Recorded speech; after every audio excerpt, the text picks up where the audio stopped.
Hello and good evening and welcome on this beautiful Tuesday evening here in the middle of the Ozarks in Fort Leonard Wood, Missouri. I'm James Breckenridge. Tonight, I am your host for Breck Time Broadcast, episode number 7. And boy, do we have an amazing show lined up for you. Out of all the shows that I've done so far, this is probably one of the most exciting ones that I'm going to get to do. And we'll get to that in a second of why I say that. But first, I just have a few quick admin notes. First, I just want to thank everybody for their continued support, for liking the page, subscribing to our YouTube page. It's all about leader development. As a lot of the senior leaders in the Army, including Lieutenant General Rainey out at the Combined Arms Center, we talk leader development, and that is where it's at, and that's very important. And this is just one of the many ways that we can get after leader development. So thank you for your continued support, and I look forward to having many great guests on here to do that for us. And the second thing is, real quick, I just want to do a quick personal announcement. Not to gain any notoriety or anything, but I do want to let everybody know that the Breckenridge family will be moving from Fort Leonard Wood, Missouri on to Quantico, Virginia, as we were selected for another position. So we'll be making that transition. So the reason I tell you that is because I'm very excited. You know, we're going to take the show on the road, and who knows what's going to happen in the September timeframe as we do that. So look forward to that. But we're not going to stop. We're going to continue doing what we do every day, and that's all about leader development and taking care of our folks. So, all right, without further ado, you've all seen the advertisements. You've heard the Twitter post. You've heard the Instagram post about who we have on the show tonight. And so why is it very important for me? Well, because these 3 social media platforms, what I call the dynamic trio, right, of Lieutenant Colonel Josh Powers from the Agile Leader and the Field Grade Lead. And of course, you got the one and only D. Hicks, Staff Sergeant Type 1 each from Fort Eustis, who runs the most amazing site, NCOPD Live, who, by the way, is on here tonight for the first, or actually the second time. He went on the show earlier to talk on his show a couple days ago. But he is on. He just recently had a procedure done. So we're very grateful that he's able to join us tonight. And of course, tonight, lastly, but we have the most important person, the one and only Mark the Hurricane Halliburton. So without further ado, I'd like to bring them on. And gentlemen, welcome to tonight's broadcast. Thank you so much for joining me. When I asked you all to come on about a month and a half ago, it was really to showcase the amazing platforms that we all have. Now, we're all separate. We're all different. We all go after the same thing, which is leader development. And I wanted to bring us all together in one space. And so now on Facebook and YouTube and many other places, the 4 of us are on the screen at one time, just bringing down the house. So without further ado, I'd like to go ahead and let them do their quick personal introductions. So we're going to go ahead and start off first with D. Hicks out in Fort Eustis. So D, please take the mic and give us your personal introduction. Over. Well, so first and foremost, let me say thank you to Command Sergeant Richard Breckenridge. Like, this is awesome. Like, this is the first time I actually get a chance to see Colonel Powers. So what's going on, sir? We'll talk after this soon in the weeks coming. But so I just want to thank you for allowing us to get on the show. I think that this is awesome. A little bit about myself. So I'll go ahead and cover the whole Virginia area, but I'm actually stationed at Fort Lee at the Logistics Non-Commissioned Officer Academy, where I've been in SGL for over the past 3+ years. Now I work in the Commandant's office, and I also do test control there at the Academy. I'm originally from Houston, born and raised in Houston, Texas, moved to Missouri City, kind of like my early teenage years. I'll tell everybody, yes, I'm 41. I get told a lot I don't look like it, but I am 41 years old. 4 kids, a granddaughter that's now my granddaughter Kamaria. Then I have a granddaughter who's on the way. Her name's going to be LaBella. Diehard Texans fans, I'm glad Psalm Major Breckenridge don't have that Cowboys hat on tonight, because I don't think I would have did the show. But I was going to wear it for you, but I decided to just I'm hold off. glad you did. I'm glad you did it, because I don't need no more pain that's going on his shoulder. So that would have just been painful enough.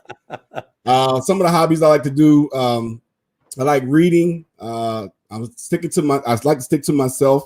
Advocate PS4 owner. So Nice. Anybody on here want to drop those Madden tags, drop your name, and I mean we can get that smoke. But that's a little bit about me in a nutshell. I'm glad to be here, and I'm super excited about being on the platform. Thanks for having me. Yeah, well, thanks, D. I really appreciate that, and I'm sorry that you're a Texans fan, but it's okay, man. We're gonna convert you to a Dallas Cowboy fan before the time is up. No, okay, all right. Well, we'll keep trying. But thanks so much for being on here, D. Because I've always told you before, you've always been my inspiration, really, to get after this kind of a platform. So thanks for what you do and what you continue to do with your platform. So, okay, great, thanks. Now let's head over to Josh Powers, sir. Go ahead. Hey, what's going on, everybody? Also, same as D there. Thanks to you, Sar Major, for hosting this and getting everybody together. So my name's Josh. I run a couple of blogs now. The one that's the most notable is called the Field Grade Leader. That's been on for a couple of years now. And I've been working on that one and helping to write and to listen and learn and publish and talk and all that kind of stuff. I also run another blog. I'll talk about it a little bit later, called The Agile Leader. That's a new project that I've got going just for fun, because there's not enough stuff to do out there right now. I am stationed at Fort Benning, Georgia right now. This is, I believe, my 8th day of quarantine. We just got in from Hawaii a couple of days ago. So we're hanging out. We're doing the Grubhub and the Uber Eats and all that kind of good stuff. And they're leaving at the door, and it's all good. So I'm married. My wife, Martha, and I have 2 great kids who are hanging out outside in our empty house and camping and doing all that fun stuff. Hobbies, I absolutely love to surf. I'll talk about that a little bit too. Lo and behold, there is not a beach anywhere near here. There was in Hawaii, but that's all good. So here I am, hanging out, looking at the Chattahoochee River. And that's kind of me in a nutshell. Again, I'm really excited to be here. Really excited to hear mostly you gentlemen talk and hear what you're into and what you guys have going on. So thanks again. Appreciate you having me on here. Absolutely, sir. And that we're going to get to all that place in the end about each platform. And I'm very excited about it as well. So, but thanks so much. I really appreciate that. I really appreciate what you've done as well with yours. And we'll get into that later on. So anyway, all right. Personal introduction. Let's go over, last but not least, to the hurricane, because it's hurricane season. Mark, go ahead. As you know already, 1 June open hurricane season for the entire country. It is hurricane season, and that name is well deserved. No, I'm just kidding. So, Mark Halliburton, assigned to one of the most unique and historic and precious organization in our United States Army, right here at Fort Leavenworth, Kansas. A father of 1, married for almost as long as I've been serving, and so married to a beautiful wife, Charlotte, son Bijan. I've been here for 2 years. About 2 weeks ago, from all over, been traveling all over, been in the Army a long time. But I'm excited. I've been in position and for about 15, 16 months. So traction has set in, and I'm starting to run and now the eye of the hurricane has touched landfall. And so, now that we're in hurricane season, I can feel it kind of swarming up now, and I'm excited. I just want to say, a shot across the bow. Look, I am so excited right now being online. with people I follow daily, and I'm just happy. So if I get overexcited and giddy, excuse me. Okay, I'm sorry. I apologize in advance, and we can talk about it offline. And sorry, maybe you can counsel me. But I'm happy and I'm fired up. That's it.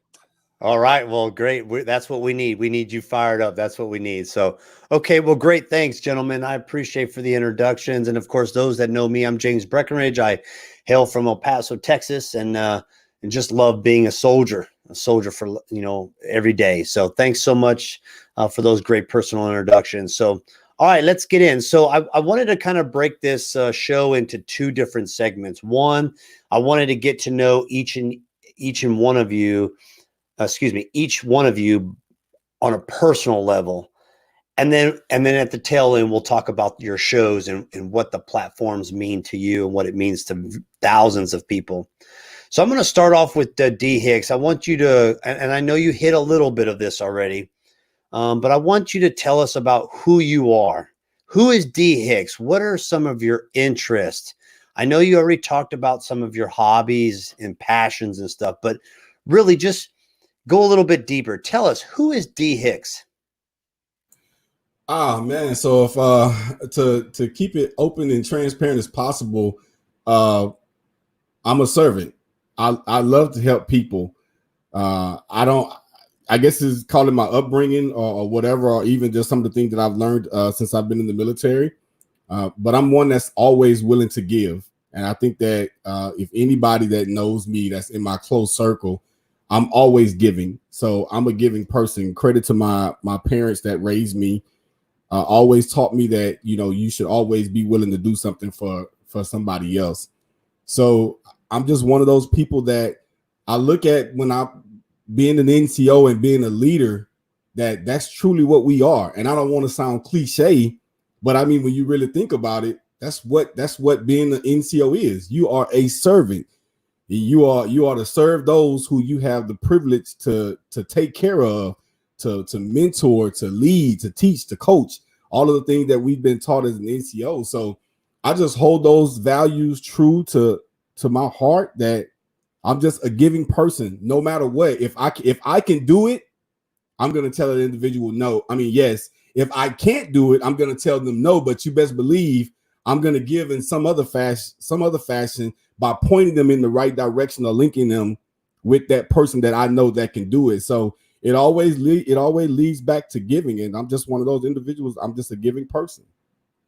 Well, that is a true statement, because from what I've heard about you and the folks that I've talked to, that is definitely you in a nutshell. So, all right. Well, thanks, D. I appreciate that. That when I asked to go deep, that was deep, and I really appreciate that. So, all right, over to you, Josh. Tell us a little bit about you, a little bit more in depth of interest, hobbies, passions, anything else you'd like us to know about who is Josh Powers.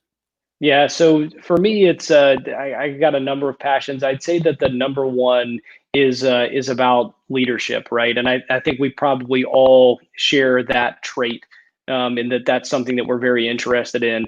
For me, it's about looking at both the art and the science of leadership and how we apply that craft in the profession of arms, right? So it's a lot of I think a lot of young officers that are getting into the transition between their company grade and their field grade time, they get kind of disillusioned because they're not physically with soldiers, and they start to get into the more scientific portion of leadership, and you don't see it the same way. And that's where I've been there for years and years and years, and I see it and I understand it, and I hope to be able to help those guys and gals along into that transition. And so the next thing beyond leadership that I'm passionate about is teaching and coaching. I started to teach formally as a small group instructor at the Maneuver Captain's Career Course, and it stuck. Some of the guys that I taught will probably tell you that I was terrible at it. And at the same time, I had a young son, so I was learning to teach in that regard. So I'm very, very excited about teaching and also mentorship. Learning through the experience of mentoring other folks. I just love. I do it online. When folks reach out at the blog or whatever, and they say, "Hey, I've got some questions. Hey, hit me up. Let's talk. Let's set up a Zoom or a FaceTime or whatever." I'm very, very interested in that. I'm passionate about learning. through the methods that we've just described, but also through reading. I am originally from Georgia, so I move my lips and my mouth when I read, and I read slowly. But I just think that it's such an important facet of who we all are and how we absorb information that I try to do it all the time, and it makes me proud to watch my kids who are still young, younger kids, but they're avid readers as well, and to hope that that a little bit of my Georgia reading with my drooling with my mouth open, knocked out on the couch on a Saturday afternoon, rubbed off on them. Digital stuff. I'm super passionate about anything that's digital, anything that's like smart home, about smart office stuff, about automating workflows, et cetera. And that gets back into the science of leadership. And then lastly, I'm very, very passionate about physical fitness. I was one of those dudes in Iraq, in 2005 type time frame that started picking up CrossFit. I never wore the weird socks.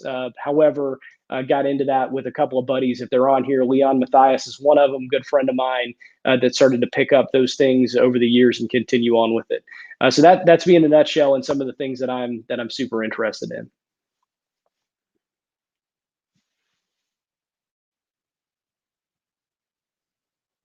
You're on mute. It's not me. It's you. Yeah, no, I do that. I do that at least once a show. It's a Dallas Cowboys theme. Whatever. Mute your mic there, D. No, I do it at least once a show. But anyway, so yeah, we have a lot of common interests. I love tech stuff too. I'd like to ask you a quick question off the subject. Is what do you think of Microsoft Teams? So I think Teams has huge potential, and I wrote an article about it a couple of weeks ago. I think the flaw that we have right now is that a lot of folks are trying to do this transition where they're trying to make their meetings in Teams or whatever it is that they're using exactly the way that the meetings ran before, right? So okay, I'm gonna go around the horn, and you go around 30 people. Okay, I'm gonna go around the horn again, and that's not necessarily useful. But I hope that this is an opportunity, that COVID is an opportunity to use those tools, digital tools, Teams, some of the other tools, and actually make our organizational leadership better. So it's an opportunity to grow rather than just, we're going to keep, half stepping until COVID's gone so we can go back into our, 4.5 hour commanded staff. Yeah, no, I agree with you. I'm a big fan of Teams. It has so much potential, and I'm fully integrated, and I use it for everything. I mean, I have my team, I have my channels, and I use it for a lot of things. And it's just a collaboration tool. It doesn't substitute stuff, but it's a collaboration tool. So, all right, great, sir. Thank you very much for that. I really appreciate that. That was some great insight.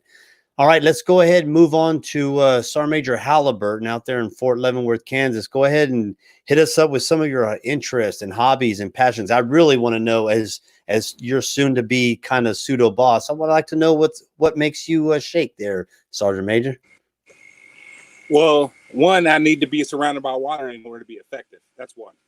Otherwise, I wouldn't be a hurricane. I would be a tornado. But all jokes aside, I think D hit it right. Ultimately, we're servants. But what I will take it one step further. Consider myself the servant. We focus on we focus so much on, serving soldiers that sometimes we forget to serve the server. And the server gets overlooked and becomes complacent and becomes exhausted and overworked. And sometimes we forget about that. So I've kind of focused on the server. And if I can serve the server, then the servant can serve the soldiers. And that's kind of what my passion is right now. And it took me a while to kind of really understand and draw that out and what that really looks like. I'm also passionate about team building. I think team building is so important. Could you imagine you take whoever you have, and because you don't have a voice sometimes in who you have on your team, you take those personnel and you make better versions of themselves, and they get to believe in who they are, and you get to identify potential, and that's a passion of mine, to give someone hope that they didn't have before and become better than they were when you received them, and now they realize their own potential that they didn't see in themselves but you saw in them. And to take that and then watch them walk away and become on to be better human beings, better leaders, better civilians, better patriots, better whatever they want to be. But you identify something, they identify themselves. I think that is ultimately my greatest passion, is to help an individual become a better version of themselves, call it whoever they are 5.0. And but ultimately building a team. And I think that's the difference between a legend and building a legacy. And Sergeant Major, we had discussion before. You know, building a legacy is something you can walk away because they buy into, and then they create one, and they create. That's where you truly. That's truly investing. When you invest in a person, you're building a legend because you know ultimately it's about you. And I don't want it to be about me.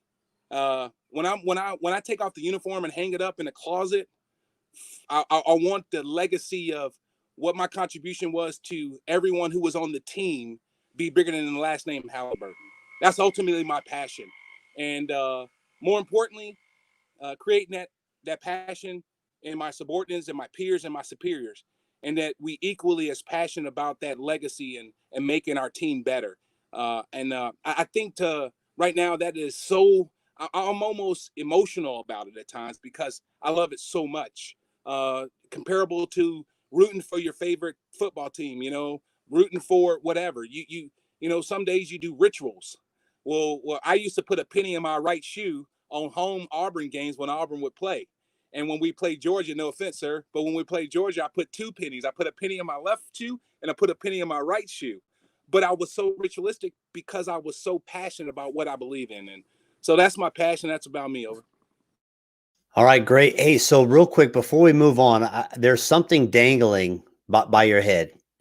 So I want you to quickly explain what that is, because I think I've seen it before, but for the audience, why don't you go ahead and tell us a little bit about what's hanging there right beside you there?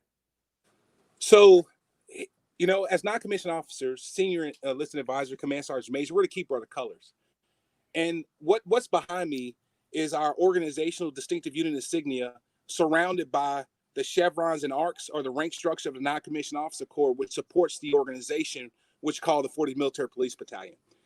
I believe that, you know, surrounding our distinctive unit insignia is the ranks, which truly, truly, truly supports and enhances our organization's ability to accomplish its wartime and garrison mission. And without the support of non-commissioned officers and non-commissioned officers believing that we truly support the organization to move forward and operate, and to highlight their important role, integral, whether it's corporal through sergeant major, we all have a role in supporting the organization. And so we have this flag that we use for NCO runs. We use to build a esprit de corps across the ranks of non-commissioned officer. And it's a representation of our organizational colors to support the mission. So this certain set of colors is hanging outside of my house to remind everybody that a non-commissioned officer of the 40th Military Police Battalion don't take days off, right? And it's behind me because, you know, as a non-commissioned officer, we must lead the way. So what better image behind me is the non-commissioned officers of the 40th Military Police Battalion for the next hour plus minutes we're talking over. Hey, there ain't nothing wrong with that. I love it. All right, great. Thanks, Mark. Appreciate that. All right.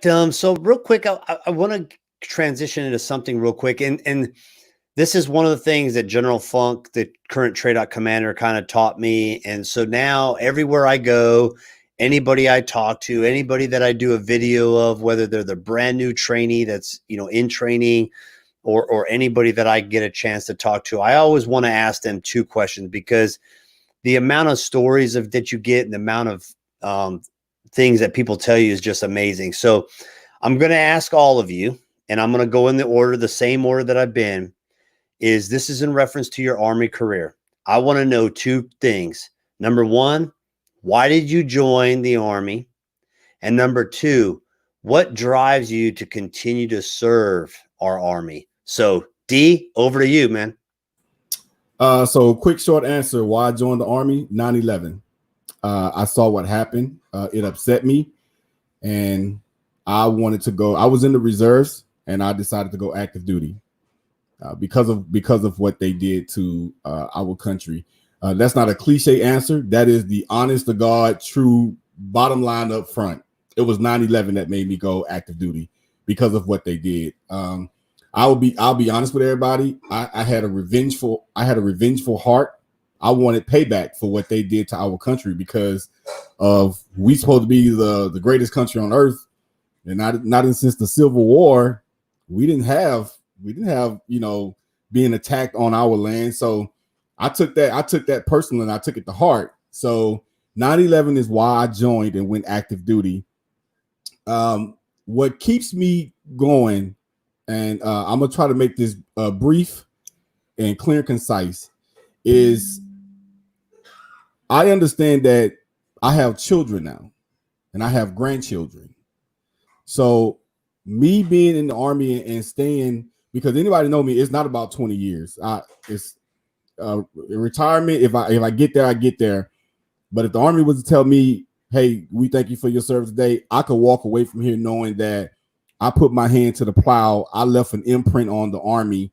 And here's my biggest thing, that if my children or my grandchildren were to decide to join the Army, that they're going to run across somebody that their dad or their grandfather impressed enough that they're going to want to take care of them just like I took care of him or her. So those are the two questions, the two answers to those questions. It was definitely 9/11. And what definitely keeps me going is, first and foremost, I love what I do. I love what I do. Is there some bad days in the Army? Yes. Don't ever think that the professional SGL or the NCO PD live guy is just always this guy. I've worked with some people at different units, even at the current unit now, that I disagree with, and we've had our conversations. But at the end of the day, I genuinely love what I do. I love it. I love, being a leader. I love being an NCO. I love being an SGL. I love doing NCO PD live because it's always about giving back. And I'll say this, another thing that keeps me going is that one of the most true precious jewels that I hold in my heart, besides my grandparents and my granddaughter, is that somebody entrusted their son or their daughter to my care. Mm-hmm. I don't take that lightly. I hold that in front of me every day. Whenever there's a student that comes to that classroom and sitting in front of me, or whenever I was back in operational Army and I was a section sergeant or a team leader or a squad leader, somebody was expecting me to take care of their child. And that's one of the most precious gifts that we have as a leader, which I do believe that we get misconstrued sometimes. And we think that it's all about us. That's the wrong answer. So that's one of the things that keep me going, is that I love what I do. I have a passion for what I do. But then I'm like, I want to make this organization, I want to make this profession better, that if my children or my grandchildren decide to join the military, they're going to come across somebody and say, hey, D. Hicks was your dad or that was your grandfather. You know what? When I needed something, your dad or your grandfather took care of me. I'm going to take care of you just off the strength of who your dad was. And that's why I serve, and that's why I continue to serve. Well, that's called leaving a legacy, brother. That's what that is, leaving a legacy. So that's awesome. What's such a great perspective, and thank you very much for that honest answer, and I really appreciate that.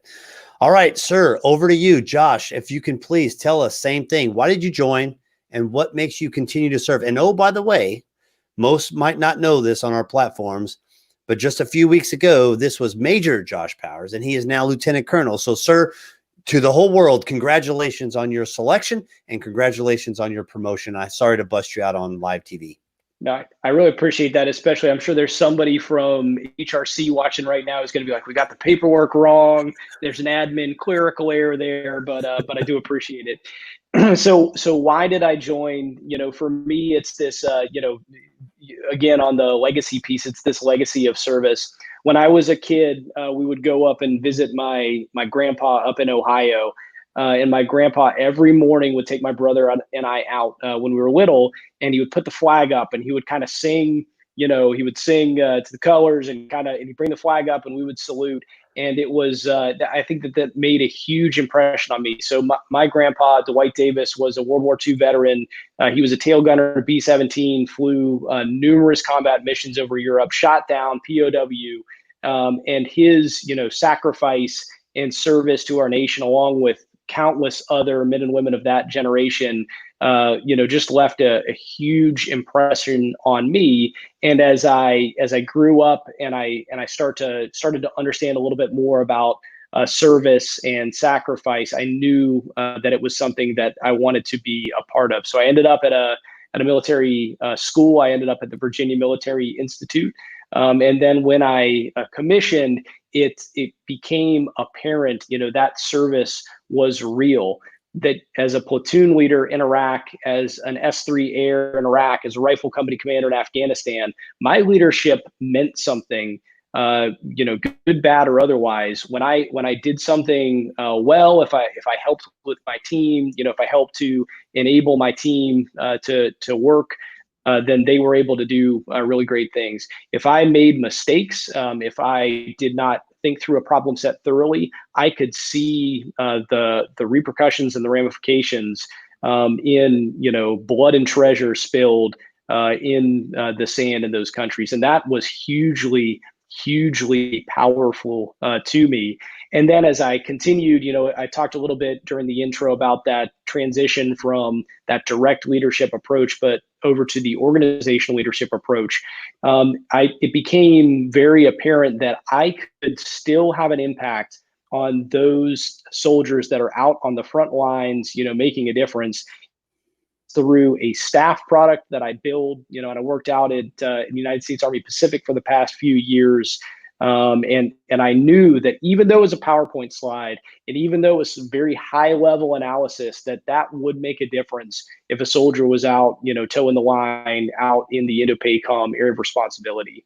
Or if I was providing some teaching, coaching, or mentorship to a young lieutenant, a captain, someone out, distributed, that little bit of leadership, if I help them with something, or if they're like, man, that guy's an idiot, and they did something better because they didn't listen to me, that would affect those soldiers out there on the front lines as well. And I think that's what really keeps me going, is that I'm lucky to have a perspective where I am looking at how the things that I do can make a difference. And I really enjoy that. And I feel the responsibility and the weight of doing things right, doing things well, taking the time to coach folks, because I know it makes a difference to those soldiers that are out there in the fight.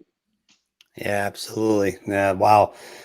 First off, thank your family for their service to our country. That's pretty amazing. World War II. Real quick question: have you ever been out to Europe and Normandy and been able to trace some of the lines maybe that your family did?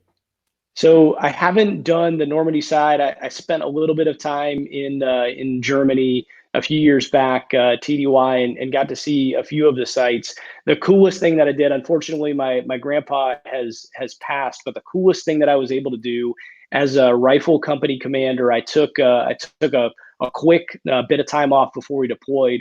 And my grandpa was selected to do the honor flight. This was back in maybe 2009. I don't know if you guys have heard of this, but essentially they fly groups of World War II veterans out to see the memorial. So I met him in DC for the first time that he had seen the World War II memorial. We went around and saw the sites, and that was one of probably the strongest military memories, amongst the strongest military memories of my life, was being able to meet my grandpa at the airport in Greens back in the day, and to be able to share in that memory with him. Wow, that's awesome. Yeah, that's fantastic. Well, hats off to your grandpa for sure. Thanks for sharing all that, sir. I really appreciate that. All right, over to you, Mark. Tell us why'd you join, and what makes you continue to serve? So 1989, I haven't been in the Army that long, Sergeant Major, but in 1989, the movie Glory was released. And I was watching Glory in my living room, and I watched the 54th Massachusetts. And though it was a movie, it forced me to actually dig into who the 54th Massachusetts was. Then I found out about Sergeant William Carney. And when I found out about Sergeant William Carney, I found myself passionate about the uniform, and I was like, wait a minute, this is an opportunity. So my father was a veteran. My father is actually buried right here at Fort Leavenworth. So I'm within 7-minute drive of the National Cemetery. So I said, I told my father, it's like, you know what, this is what I want to do. I'm intrigued by, the 54th Massachusetts. I want to be a soldier. And so that's what I chose to do. Join the Army, and it's exactly what I imagined. It's exactly what I wanted. Found myself in Fort McClellan, Alabama, going through basic combat training, which was I can't even put into words the feeling of completion and accomplishment of becoming a soldier. It's probably one of the greatest accomplishments besides being married to a wife that I've ever accomplished, and being a father. You can never top that, earning the title of becoming a soldier. And so what really truly keeps me in uniform and keeps me serving is every day there's something inspirational that surprises you out of the woodwork. Was it a story of a words of encouragement that you enhance someone's career, or your ability to teach, coach, and mentor some subordinate or peer that has lost their way, or the feeling that you bring to fellow citizens across the country as you're in your mom and pop shops, malls, and restaurants across America, and who are truly supportive of the choice and decision in which you made to become a soldier or maintain a soldier, and and fulfilling your obligation. There's nothing more gratifying than fulfilling an obligation that's not about you. It's about the service to something greater than you. And there's nothing that can replace that. Only thing that can replace that is being a father and being a husband or a spouse, because it's something bigger than you. And that's what keeps me serving. I think that sometimes as humans, we lose our way based off of external things we can't control that kind of influence our lives and our formation. But what we can control was that internal. It inspires us to keep going because something greater than external is driving us forward. And to me, honestly, unless you tell me I can't, the Army is going to have to take me and force me to retirement. And with your support of continued service, I can continue this passion of serving something greater than me. And ultimately, that's why I remain in uniform. Well, we're gonna allow you to stay in the Army a few more days for sure. All right, approved. All right, gentlemen. Hey, thanks so much for that. As Tori Lynn stated earlier, it's one of my favorite questions because you get to hear such amazing, interesting answers from folks about their different perspectives of what made them join and what makes them continue to stay. So, thank you very much for that. All right. So the last big question I have in the whole get to know everybody, I really want to talk about everybody's family. Sergeant Major Halliburton dropped off for a second, but we'll get him back on here in a second. But there he is. All right. So real quick, I want to ask you, and I want to talk about the lifeblood of our career, because there's nothing that we could do in the military with our day-to-day lives of our jobs. There's nothing that we could do without our families. We just can't.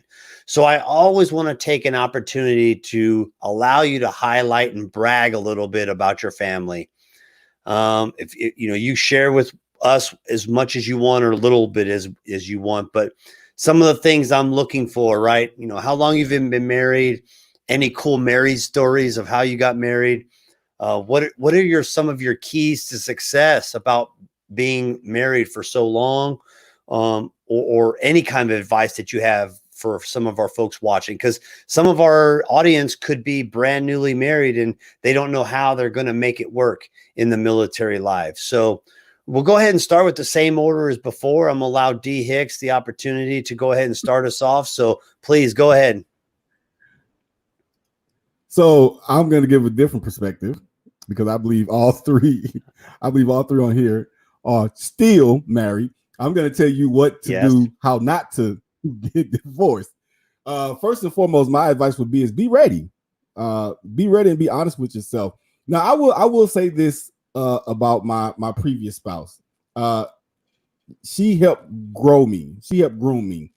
And for the next person, if I decide to get married again, they're going to have a jewel, because I had a mirror pushed in front of my face, and I saw a lot of shortfalls that I thought that I was ready because of what I saw of my grandparents, how long they stayed together. But I had a preconceived notice that the only thing that I was supposed to do was to be a provider.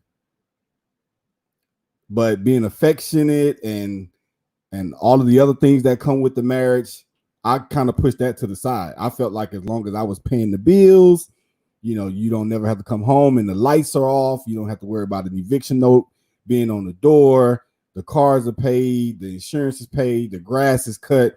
I did all of those things that I saw my grandfather do. Here's the key to that, and I'll be as transparent as possible.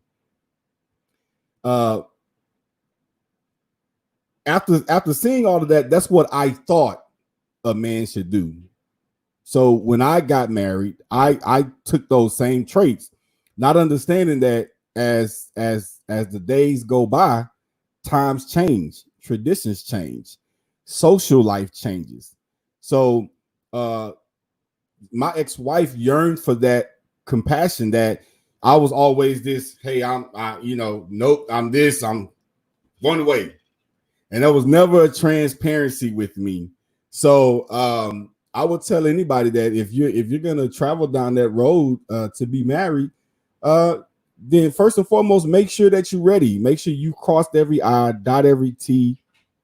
Dot every I, cross every T, pause at every comma. Change when it's a semicolon. Whatever you got to do, make sure you count up the cost, because it's not something that it should be taken lightly. And I think another thing that I'll share this, when I got married, I had that 50-50 mentality. And if it's not, you give 100%, I give 100%, then you already starting off on the wrong foot. So that would be my advice to people that are looking to get married or that are newly get married. I would say this: be honest and transparent. At the end of the day, if your marriage is strong enough to work through some of the things, because you're not going to always get it right. I'm probably the one of the four. I'm the 25% of the four that's on here right now. Hey, I didn't get it right. And once again, this is the TPSGL being honest with you. I didn't get it right, but always be open and honest, be transparent, and then guess what? Acknowledge your mistakes. And guess what? And move on. Don't just move on from them, though. Learn from the mistake. If you're still doing the same mistake that you were doing last year, then you haven't learned the lesson. Yeah. And you're just gonna keep repeating the cycle. So that would be my take on getting married. Do I see myself getting married again? There's someone out there. I know it. I feel it. It's possible. It's possible. If there would be a Mrs. TPSGL. But I don't know. Right now, my vision is going somewhere else right now. And I'm not actively really looking for a spouse or a mate at the moment, because I have some other ambitions and goals. But that would be my advice to those that are getting married, looking to get married, is be honest, be transparent, and make sure that you are ready. That's all right. All right. Well, D, thank you very much for that perspective. I really appreciate that. And I didn't mean to put you on the spot being up front, and as always, but it's always great to hear perspectives, because even though maybe might not have worked, you always can learn something. So I really appreciate your transparency and being honest with us, because we can all learn from that. So thank you very much for that. Mm-hmm. All right. Headed over to Josh Powers. Sir, can you go ahead and tell us a little bit about yourself and your family? Your family, please. Yeah, absolutely. So my wife, Martha, and I have been married for 16 years. We met on a blind date in college, believe it or not. And I knew immediately that she was somebody special. She's a magical person. I'm from Georgia again. She's super smart. She's super talented in pretty much everything that she does. And then, to put a jewel on the top of that, like Richard just said down there in the comments, just two great, absolutely wonderful kids. Our son Patrick is 12. Our daughter Catherine is 8, and they're just the most unique and wonderful kids. Patrick is like a crazy avid reader. He's a problem solver, and I swear to all three of you gentlemen that he's going to be a lawyer when he grows up, because he can out argue me in any sense until we get to the okay, just stop, we're good there. He's very technical. He's very serious. My daughter Catherine is like the exact opposite. She's happy-go-lucky. She's kind of like rough, like a Viking. We like to say she's tough, and she's just a beautiful girl with a beautiful personality. So the nugget that I would give, Frederick, this one's for you. The nugget that I would give to anyone that's just kind of starting this whole thing out is communication, right? So unless you or your spouse started out your life as a military child, neither of you know what you are about to get into, right? It is not what you've ever done before. And from the time that Martha and I loaded my my two-seat Toyota Tacoma with every worldly possession that we owned in Dallas, Texas, after we were married 16 years ago, and drove out to Tacoma, Washington, to do advanced camp as a second lieutenant. We had no clue what we were getting into. And on top of that, what makes it even more interesting is you're both going to evolve and adapt and change and learn and grow in different ways in different directions. And I'm not saying that I have done this super well throughout, but I'm continuing to try and continuing to work on it. You've just got to talk to each other. You have to learn about them and grow with them and grow together. You also, especially for the dudes out there, especially for guys like the guys that are on the screen, you're problem solvers. You get things done. You go out there, you find a problem, you solve it. You're an NCO, you're a lieutenant, whatever. You go make it happen. Your spouse doesn't necessarily want you to solve all of their problems. Think about that for a minute. Your spouse, what do they want you to do? Listen.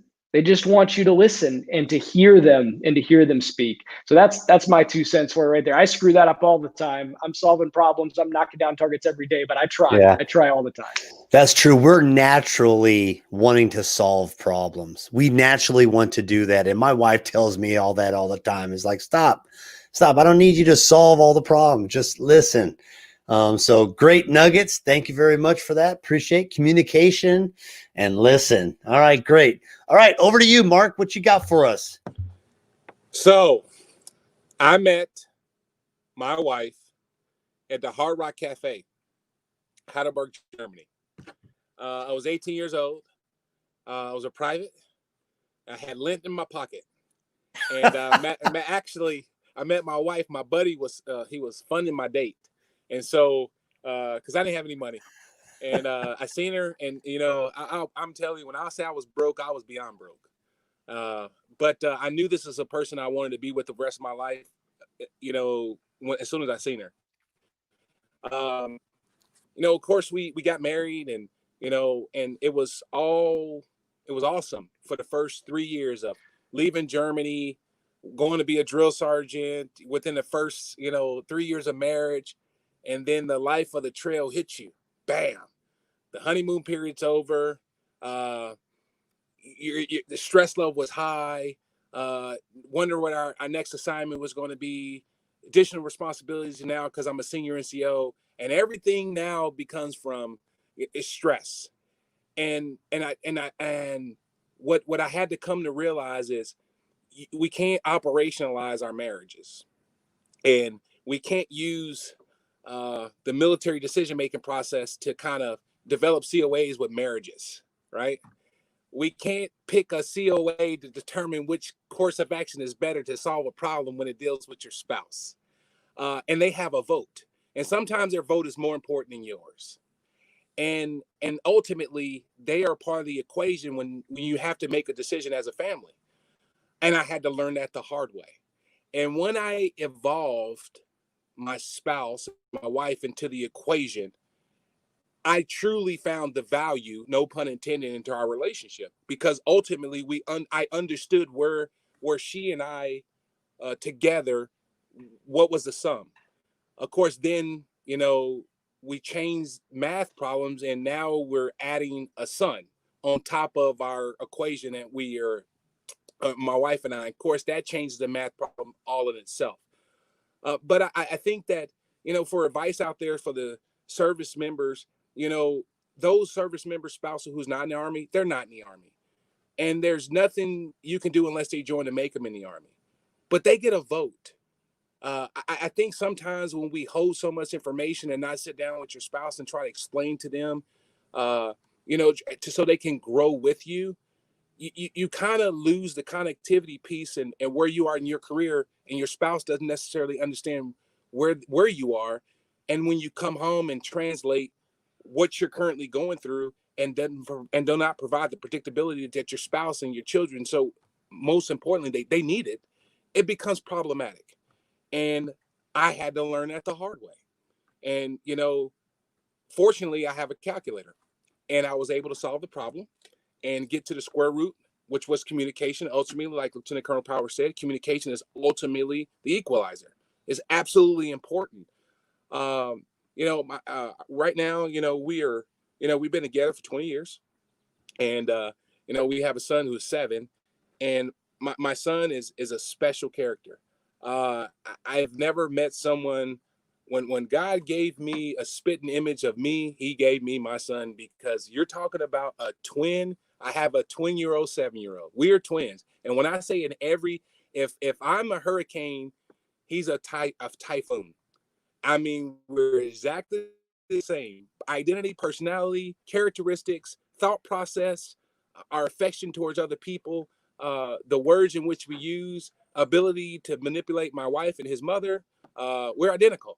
And but ultimately, I think right now, I am so lucky and beneficial. I'm benefiting from the love for my wife and my son, but more importantly, that my wife truly feels that she has the ability to help make decisions within our household. And like you, D, I'm come from a very traditional background where, as long as you provide and make decisions, that's really all. And I had to unlearn some things and relearn a different perspective. And ultimately, I think that's what kept me and my wife together for so long.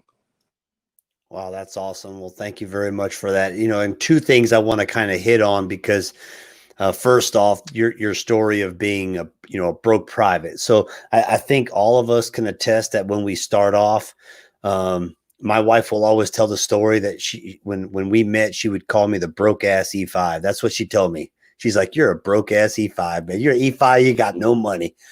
I took her on a date one time. We were in Killeen, Fort Hood, and we went to this dollar movie theater in Harker Heights. And we went. I was broke. She had to pay for everything, and it was dollar movie nights. I couldn't even afford $1. At least I drove her there in the car, so at least I had gas money. Yeah. So, one of the things that kind of hit all three of you hit on was communication. And that's why, I wanted to quickly kind of tell this quick story, because at the end of the day, it's all about being able to communicate with your spouses. And as Josh was talking about earlier and about the art and science of leadership, over my time, I've created my top 10 thoughts on the art and science of leadership. And I'll have to share that one day on a show of my thoughts. But one of those thoughts is about the communicating with the family. And Mark, you kind of hit it, that they're not in the military and they just want to be informed. And so I was telling you, when I was a younger soldier, I was having a hard time, struggling with keeping my family informed of all the things that were going on in my job, events, changes of command, or these kind of things, or socials, or whatever, balls, or those. And I'd come running home. And I'm like, "Sweetheart, you're not ready? Why ain't you ready?" "Ready for what?" "We got a social tonight." And then, of course, I'd get yelled at, for not telling her and stuff. So one of the things that we did, and my advice is to you all the watching, is create Google accounts for each other, and then do a shared Google Calendar. And we each in our family, we each have our own color. Red is for my wife, blue is for myself, and pink is for my daughter. And we have teal for if it's a family event. If I want my family at a certain event, I make it teal, and everybody knows in the family that I want the family there. And what that really did is help balance our family. And ever since we did that, we've been doing that for about 10 years now. Ever since we did that, our lives have been so much more well communicated without having to physically sit down and do a calendar sync every week. The calendar's on there. We look at the calendar, and it's funny. My daughter will say, "Hey, Dad, I got this going on." I'm like, "Okay, is it on the calendar?" She said, "Yep, already done." I've trained her well. So anyway, that's just a tidbit. So anyway, all right. Hey, real quick, we're going to go ahead and jump right into the next part, because this is the heart and soul of why I wanted to bring the four of us on here to talk about our platforms. And so first, I'm going to go ahead and start off with Dee. You know, if you want to go get your mic on, and we're going to go ahead and have a quick conversation about your platform. So the first thing I want to talk about is I know the story, but a lot of folks might not. So tell us what your page is and when and how it started. So NCOPD Live started 6 years ago on the Army's birthday, back at Fort Stewart, Georgia. Well, at that time, I was Hunter Army Airfield. But what I saw on Fort Stewart, Georgia, when I got home, I just went live to go and talk about it. Just something to talk about. And was just as a young NCO, I was like, yo, I can't believe I saw this, and I can't remember what the infraction was, but saw something that made me go and want to talk about it. And the 2 or 3 people at that time that were probably watching, was giving some dialogue back, so we ended up having conversation.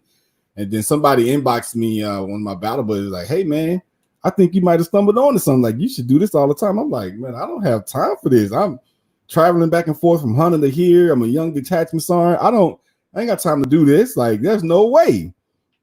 And a couple of days or so later, something else happened, and it was my tool I used to vent and talk to the world. Like, I can't believe I saw this, and this. Like, what do we got going on? And then I sat down one day and I was like, well, you know what? Let me give this a shot. Let me just see where it goes. And so I began to do it every Friday. And so it, grew from 2 people watching to 10 people watching to 20 people watching to now over 90. So I know my team is watching. They're going to get mad at me, but I do know that we're over 7,600 likes and over 97 or 9,800 followers for the page. And it has grown beyond my wildest imaginations. I never knew, or no one could have ever told me that I would have this precious platform in my hands where people come and listen to the things that we have to share as far as leadership and things in the Army. So now when I look back and I think about where I've came from and with NCOPD Live and how it has grown, and having people to volunteer and come and work as team members and help to facilitate the pages and the YouTubes and the Twitters and the Instagram, and having advisors that advise me on certain topics.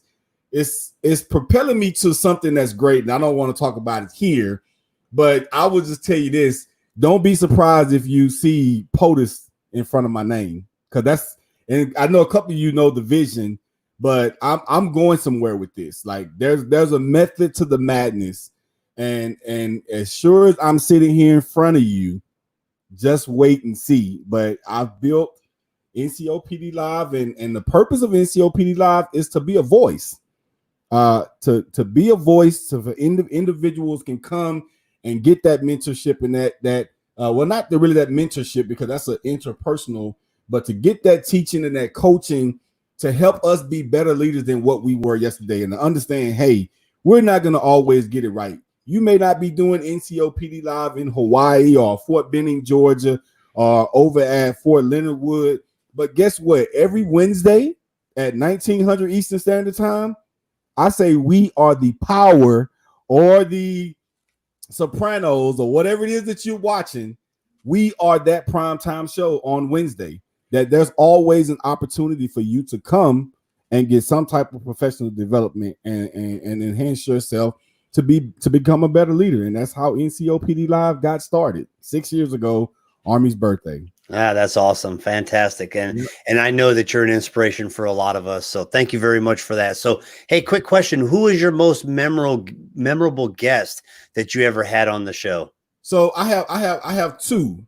Okay. All right. The first one was SEAC retired Command Sergeant Major John Wayne Troxell. Yeah. Okay. And I'll say the reason why is because, and these two people, they're very inspirational for a specific reason. Because this was the senior enlisted advisor for the entire Department of Defense. And I sent him a message, a lowly staff sergeant, sent him a message, and he had his PAO guy look at it, and his PAO guy came back like, hey, we need to get on this guy's show. This guy got something going. And he accepted my request to come on my show. And I remember when it happened, I went back and I told the commandant, excuse my language, I was like, oh shit, Sergeant Major, like the SEAC, he's coming on my show. Like I couldn't believe it. So that was significant because of who he was. And he was just as open and transparent. And now we've grown together. And he like adopted me as a son, so we still keep in contact with each other. We're working on a couple of projects. Stay tuned for that. And then the second person that I remember the most is that this individual was a first, and it was Lieutenant Colonel Hoffman. I've never had an officer on my platform. And so reached out to the old, and he know that it comes from a heart, but everybody know I respect him as his rank. But old Mark Hurricane Halliburton, Command Sergeant Major type. I asked him, I was like, hey, do you think your boss will be willing to come on and talk about NCO officer relationship? And he was like, you know what? I'm going to actually say, but pretty much count us in. And his boss like agreed to it. So like he was the very first ever officer to grace his appearance on NCO PD Live. And I will never forget that. Never. Wow. That's awesome. Those are two great guests. I've watched the Colonel Hoffman and Sergeant Major Halliburton show for sure. So, and of course, the SEAC is just a great guy anyway. So that's awesome. Okay, great. Thanks. Hey, so real quick, I want to talk about, and when I keyed up this question, I didn't know that you had something big, and I don't want you to announce anything, but what are some of the outcomes? What are some of your main objectives of your leader development platform that you want to get out? So one of the huge objectives is to make us better. So I know that my face is just a figurehead. I'm just the face of the page, but I want individuals to know that, hey, if there's something that's out there that's burning that you want to have a discussion for, hey, instead of just having it with your unit, let's have it on an open discussion. I don't do the griping and complaining. And I understand we get some people in the inbox that's griping and complaining about that. That's not what NCOPD Live is about. So one of the major objectives is to have those professional open dialogues where you can come and voice your professional opinion about something that's going on in the military. And hopefully that some of the most senior leaders at the Pentagon level that watch the show say, hey, you know what? I heard this. We might want to deep dive into this. And Sergeant Major Clark says it all the time, that he said, hey, instead of complaining about something, state your problem, come with a solution, bring it to us. And then if we hear it, we may say, hey, you know what? That sounds like a good idea. Hey, we may need to rewrite policy. So at the end of the day, it's about making us better. So that's one of the most outlook objectives that I hope to come out of NCOPD Live. One of the other objectives that I look for is that it's a tool to network, to get to know individuals, because like I said, I'm going somewhere in the future. So I pretty much put it out 1600 Pennsylvania. I look for that to be my resident one day. And I don't laugh nor smile when I say that, because I'm dead serious as sitting on this show. If my God say the same and is willing, that's where I plan to be one day. So I'm just at a point now that I'm focused, I'm driven, and I'm going after it. So that's one of the other objectives that I hope to get out of this is definitely networking. Okay. Well, you definitely got my vote for sure. And I'm a registered voter in the state of Texas. Cool. All right. Last question for you, D, before we go over to Josh. If you can have only one guest on your show, and you could have any guest you want, who would it be and why?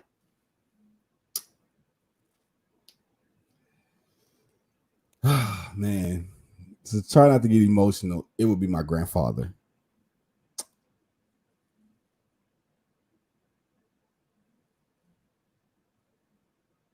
It would be my grandfather.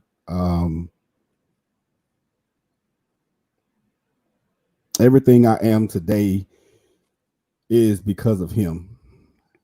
My grandfather came in my life at a young age.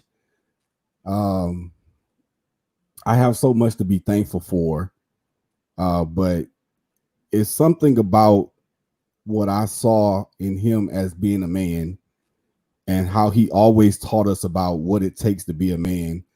I'll never forget that. I'll never forget it. And that's just one of the biggest inspirational people in my life. And he the day that I heard him tell me that he was proud of me, that was the most, man, my apologies, but that was the most important day in my life. Even, seeing my children or seeing my granddaughter. But the day that my grandfather told me that he was proud of me, I felt like I had became.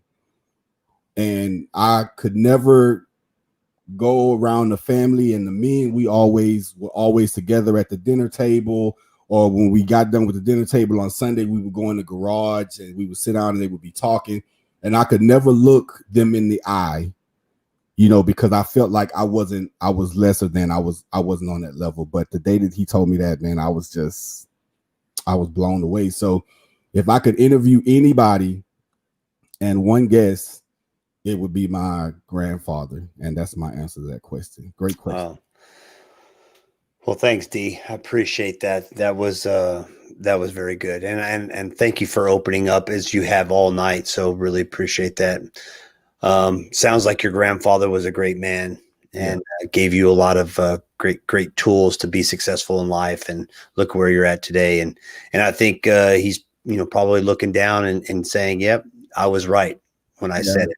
So he's still here. Oh, I'm sorry. I did say that whenever I get back to Texas, if I get a chance to, my God holds him till I get back there, I am going to introduce NCO. You guys met my biological parents, but my grandparents raised me since I was a young kid. So if I get back to Texas and Lord say the same, and I am going to bring them on NCO PD Live, that y'all will get a chance to see them, because those two are my heart. That's my heart and soul right there. All right. Awesome. Well, we look forward to that show, because I bet you that will be one heck of a show. So that's awesome. Well, thanks, D. I appreciate that. Mm-hmm. All right. Over to you, Josh, real quick. Obviously I've been asking D something. I'm going to ask the same questions to you. I want to know about your platform. And first, let's get started with when and how was it started? Okay. So no joke there. I just finished up as a brigade operations officer in 2016, Joint Base Lewis McChord, and brigade operations officer is like a train wreck. It's just a terrible job. You do a lot of great stuff, but it's terrible at the same time. And the harder you work, the more work there is.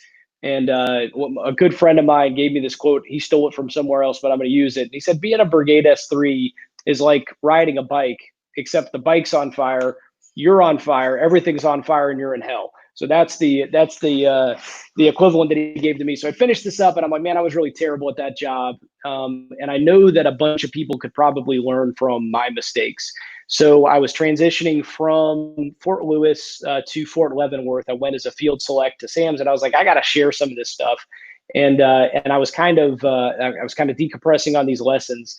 And I think the thing that I missed most of all was this relationship that I had as both a brigade S3 and a battalion S3, doing this mentorship thing. I had a group of lieutenants, captains that I kind of interacted with, that I would talk to about, the Army and what it means, and what I've learned, what I messed up, et cetera. And I missed that.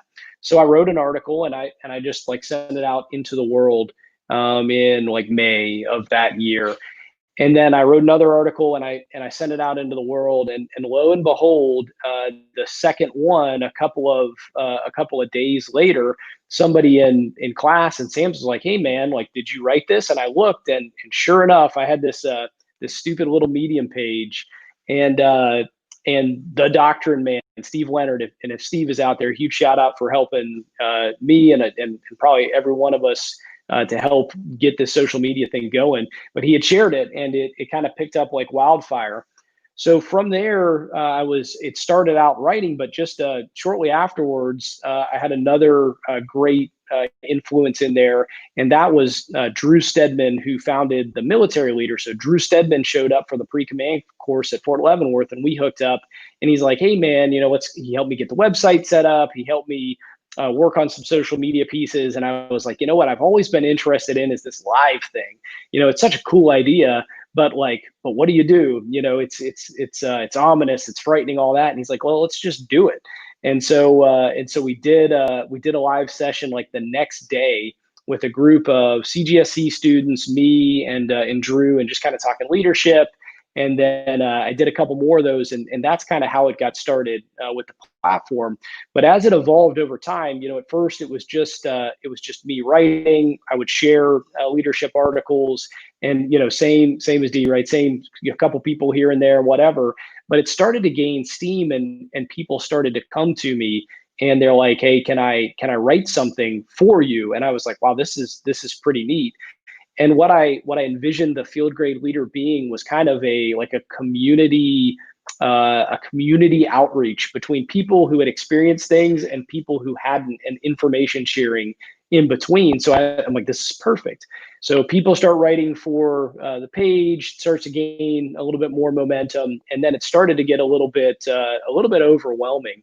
So a couple of years back, I started to bring on folks to help, and I would say that absolutely the Field Grade Leader would not be what it is today without the support of just a huge cast of awesome people who have helped out over the years and volunteered their time. So it turned into this, this enterprise, and it continued to get better and better.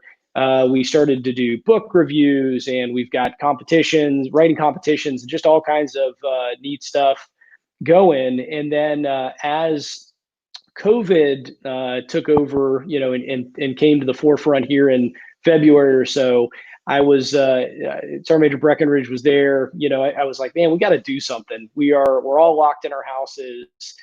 We've got to get back out there, and we've got to get back into this professional development space that some of us are missing.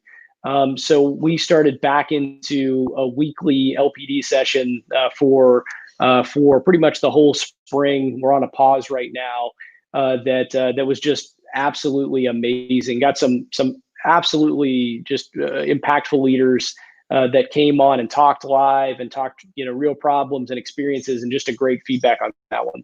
So spoiler alert. So I have gone hands off on the management of the Field Grade Leader, and I've actually handed that off to a guy named Billy, who's a super great dude, and he's completely running that page and running all the content, and he's just doing a great job with it right now. And I transitioned over to another space that I've just recently started that's called the Agile Leader Project, and it's just a place for me to get back to my roots of blogging, to write and to engage and to think just kind of on my own and in my own space. So it sucks right now. You can go to the website, it's agileleader.us, and there's like 4 posts, but it will get better, and I will write more things, and it'll keep on coming. So that's kind of how it got started. I'd say that the most awesome person that I've had on, I will echo the as well, the Command Sergeant Major retired John Wayne Troxel, who is just an amazing human being.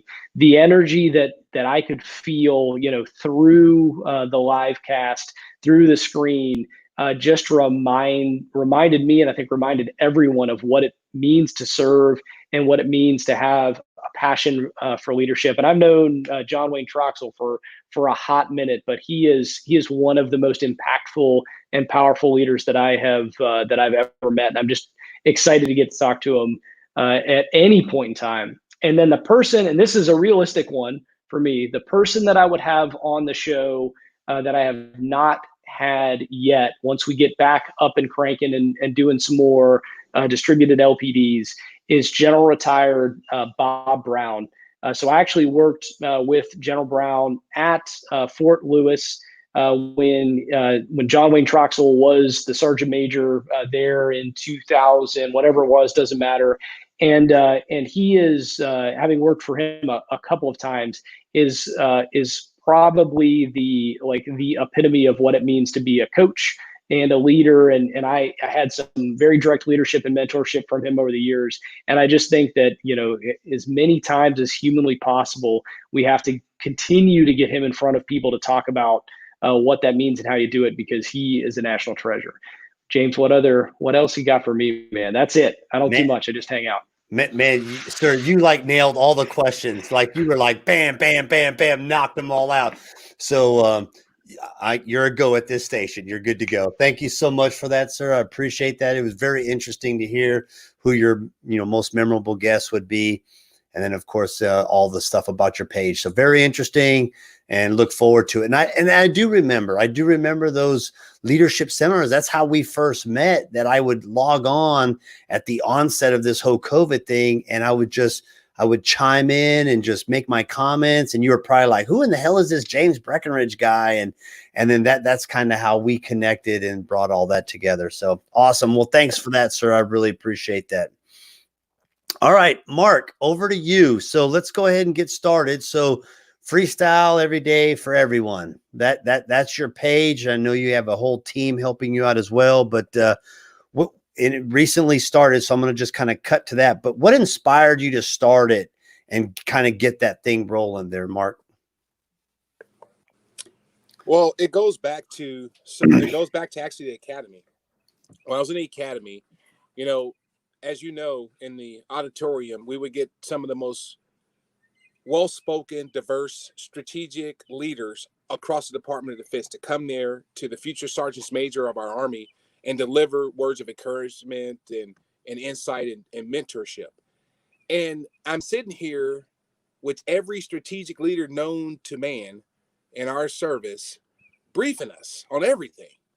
And so one day I said, why are we the only ones with this information? This information I have should be shared, like right now. So what I did is one day, a Friday, I got out on my porch right there in El Paso, and I hit the live button, and I explained who happened to be our first guest speaker was the current Chief Master Sergeant of the Air Force, right? He was our first guest speaker at the Academy. Of course, we had the SEAC and the SMA. And so I would basically regurgitate the lessons and the development piece and the words of encouragement from these leaders, and I would go live. Well, a buddy, I get to 11 work, a buddy says, well, hey, what you doing? Hey, maybe you should just start something every Friday and just change it up and just freestyle, just be Mark Halliburton. Because during the day, if you guys know me, it takes me 20 minutes to walk 20 meters because I'm stopping, I'm talking to every soldier I see. It takes me 20 minutes to walk 2 feet. That's just me. And I will talk and talk and talk.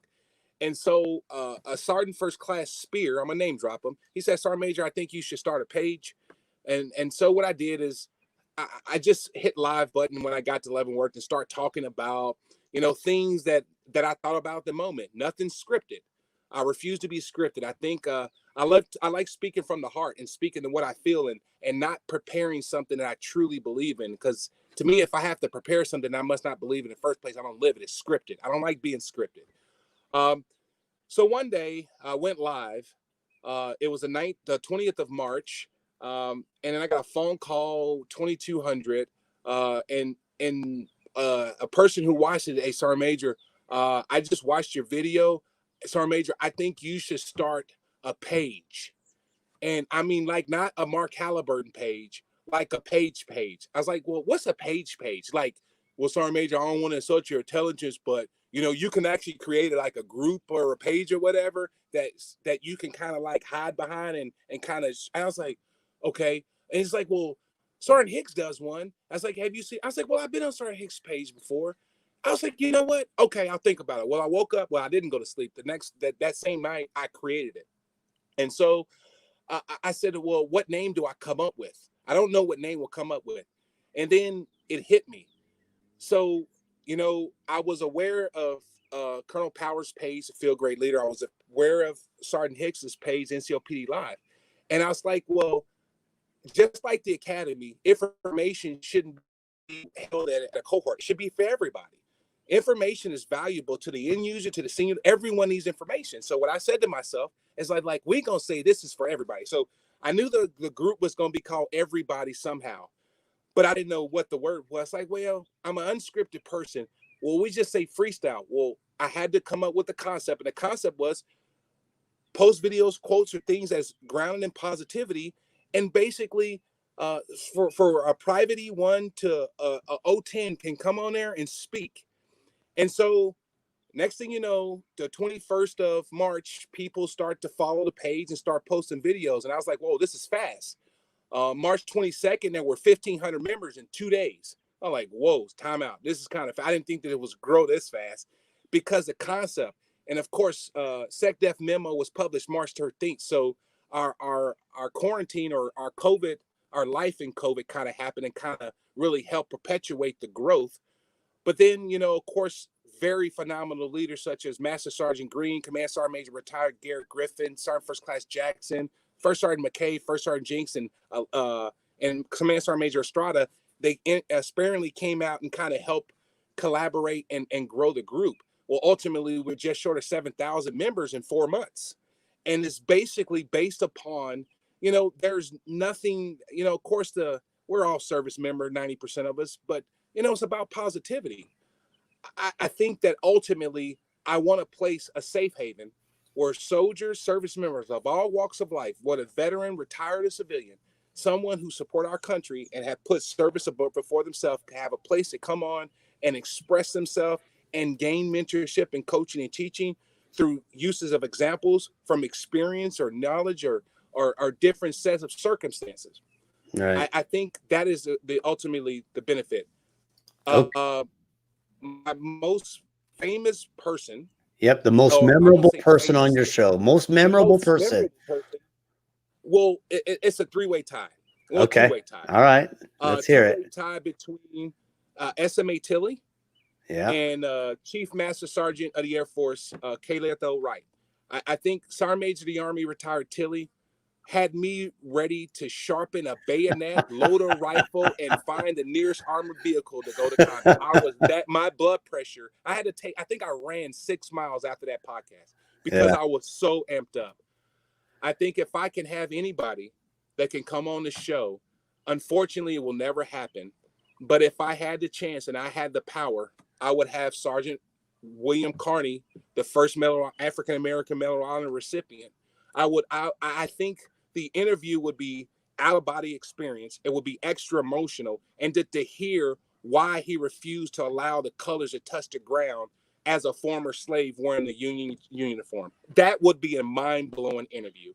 And I say that in my head because I think his story would change the perspective of probably the entire world based on his set of circumstances and why he served. Other than that, that concludes my story. Wow. Yeah, that's awesome, Mark. Well, thank you very much. And that would be a great guest. So thank you very much for that. So real quick, I just kind of want to highlight, because one of the things that I heard from each one of you is the amazing amount of people that we can influence. And I've told this story a few times, and I'm going to share it again with y'all. So when I first took over Fort Leonard Wood as the MISCO CSM, I had the fortunate opportunities being an AUSA member. I was able to use some connections and get the current, at the time, the current NCO and Soldier Programs Vice President of AUSA, which was Sergeant Major of the Army retired Ken O. Preston. I was able to get him to Fort Leonard Wood for a day. And, I did a bunch of LPDs with first sergeants, and then I had one for sergeant majors, and I had one for senior sergeant majors, and just all throughout the day, showed them a little bit around Fort Leonard Wood. And then we capped it at the end of the day with two major events. Number one, we started with the 3 o'clock 1500 LPD in Abrams Theater. And for those that have been on Fort Leonard Wood, that's our biggest theater.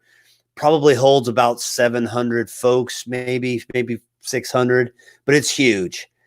And so we did it. We did an LPD there with him there, and we had that place was packed. Thank God COVID wasn't around, because that place was jam-packed. People were lining the walls. There wasn't a seat empty. We had every NCO possible from across Fort Leonard Wood, and even some of our Missouri National Guard brothers that are outside the gate, they were there. And we had an amazing opportunity to hear Sergeant Major of the Army Preston talk about leadership and talk about marriage and talk about all these other things. And then, of course, we finished that up and went over to the little pub there and had a nice beverage and kind of, welcomed him to Fort Leonard Wood. But the point of the story goes is that I probably educated about 700 folks with that LPD for an hour and a half. And the power of what all four of us can do with our social media platforms to be able to get, 18,000 people or 50,000 views on a particular show about leadership, about life, about, credentialing, about, anything, any topic, you name it, we do it. And what's so great about our platforms is that we're each unique in our own way, but it's all about the power of sharing information to those that want to listen, to those that want to learn, to those that want to grow as themselves.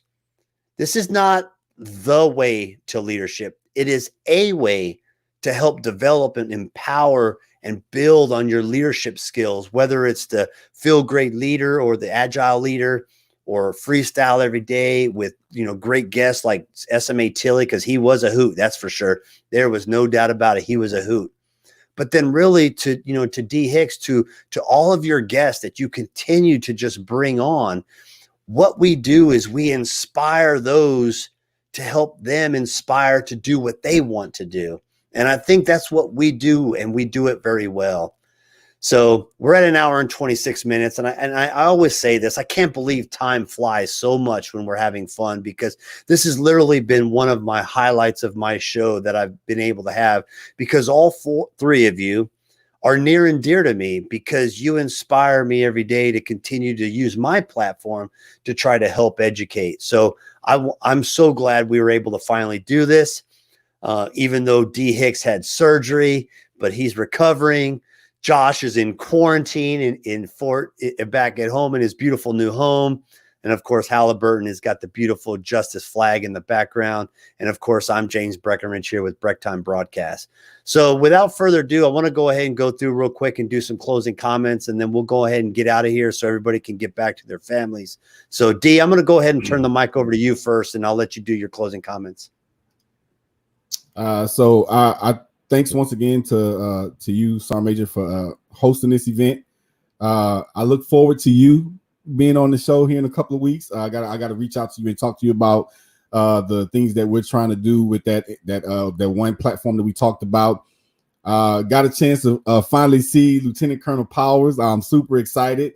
I inboxed you as well, sir. So we are definitely going to get you on the platform. My closing remarks is, listen, at the end of the day, it's not about you. It's not about us. We are here to serve the people of the United States. That's exactly what we're here for. And not only do we serve them, but we protect and defend them at all costs. A lot of people don't realize when you say at all costs, there's nothing on the other side of all but all. And this job that we do, this profession that we hold so near and dear, only the 1% of America is willing to stand up and say that I will serve. So my hats off is to you all. I look at, three leaders here that I've learned a lot from, and I take it and hopefully I'm an inspiration, and hopefully that we can inspire each other's platforms to keep going. I say all the time, NCOPD Live is not going to go anywhere. And if I had two things I wanted to say, I would tell anybody, never measure your success using somebody else's ruler. And at the end of the day, If you see something wrong and you fail to do something about it, then you have just created a new standard. And at the end of the day, their issue is never with you. Their issue is always with the standard. And I appreciate the invite of coming on. I'm glad I was able to be on here with all of you all. Yeah, well, we thank you very much because you're the one recovering from surgery. So we really appreciate you taking time out to be with us tonight. So thanks. It's starting to hurt too. So yeah, we're almost done, D. I promise. Thank you so much. All right, sir, over to you. Hey, so Sergeant Major Breckenridge, really, thank you to you for putting this together. This is just another great opportunity to get different ideas out there and to get them connected. And what I would say to the folks that are watching this now or streaming it later or whatever is that what if you asked each of us like what's our magical talent to do social media or whatever it is, each one of us when we started this out and probably still to this day are like there isn't one. I just got to do it. I'm not a professional. I'm not I didn't go to school to study social media, or I'm not a public affairs dude or dudette or whatever, but we just think that we have something that we can give back and service and all those things that we talked about. So if you're watching this and you have social media, which you do, just do something. Get out there and get connected to something. Write an article, go live, repost an article and comment about it. Just get into the conversation because it is super powerful. And even if you think that it's something new and different and it doesn't make sense, it probably does, and it probably fits. Like Hurricane down there, the freestyle thing. When you sent me the first link to it, I picked it up, and I've been meaning to tell this to you, and I just haven't. It's different and it's unique, and there's something to it that is super powerful. And it's just something that was in your head and in your community and just worked. And there are probably 100 people watching right now that have something like that. So get in there and get in the conversation. And last but not least, shout out to my parents. They're both watching. Mom and Dad, thanks. And we'll see you guys before too long when we get out of quarantine. Thanks again, Sergeant Major. Oh, that's awesome. Mom and Dad Powers, great job. Well done on raising your son. Proud to have you on the show and glad you're watching in. So thank you very much. All right, Mark, over to you. One, I have to thank you personally for creating this platform, as everyone else said. But I think ultimately that, one, being a soldier and a leader and being blessed and privileged to lead soldiers is I can't even put into words, but just having a platform to kind of extend the influence in order to reach the places where the sun can't go. And this is just an extension, but it's not the end all be all. It's just an extension, by and understanding that and truly capitalize on extending influences to reach places that you can't really go. It helps the organization, which ultimately is my number one goal. Never about me. It's about the soldiers and the civilians and the family members of whoever we can share information and a place to come through. And sometimes in a world where such is negatively energized by bullcrap, and to have a refreshing place to come there and everyone's positive, and it's almost surreal, but it can be realistic if we truly want to be more positive. And that's what I believe. If I die believing that, then so be it. But I believe that we can create a positive culture if we truly wanted to have one. And that's my goal. And I believe it possible. I think that a takeaway for me is, I believe that, people's network is their network. I firmly believe that. It's not about what you have in your bank account. It's the relationships in which you build with each other, to truly influence soldiers in which you have that you can't help, but someone who can, and they have the resources in which you don't in order to help them. And I think understanding that is vastly important. It's valuable. And it's one of those skill sets we kind of don't teach. The value of networking. Sometimes we lace it with other derogatory terms, but networking is ultimately important the senior you are. And I just want to have that a takeaway. And it's not about, what the derogatory terms are. Networking truly works. But I thank you, Sergeant Major. D, I hope you the speedy recovery. Thank you for everything, kind of keeping us encouraged and kind of keeping and challenging and holding people accountable to do better and be better. I appreciate your encouragement, your inspiration, and kind of pushing me and Sergeant Major, because I know you was a catalyst for our platforms, and I thank you for that. And sir, as always, a good one. Great way to and seeing what you're doing with our field grade counterparts, and I appreciate being a part of this, being one of these squares and type of this long elongated square. That's all I have, Sergeant Major. No, thanks, Mark. I appreciate that. And, I'm not going to belabor this because I know we all want to get going, but I have just a few things. So first, I just want to publicly thank the three of you again for coming on the show and really just showcasing what you do. And it's just amazing.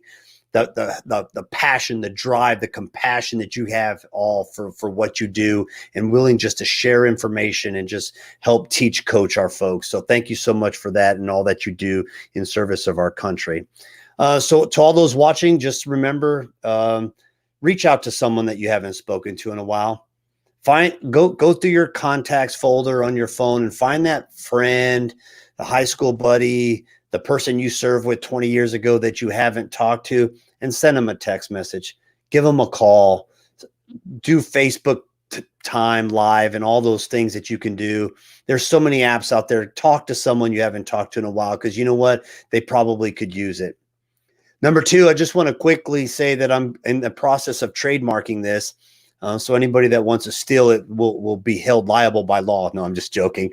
But Mark was talking about it. RRP. Just remember RRP. Relationships, your reputation, and your performance. Those three things are key and essential to living, to doing great things in your life. You just got to remember all three of them, synergize and work together. And lastly, be a compassionate leader. Treat everyone with dignity and respect. And I tell you what, this world would be much better off if we all just did that. So again, thanks to everybody for watching episode number 7 of Breck Time Broadcast. I look forward to seeing you all in a few more weeks for our next guest. But until then, thank you very much. God bless you all and have a wonderful evening. Take care.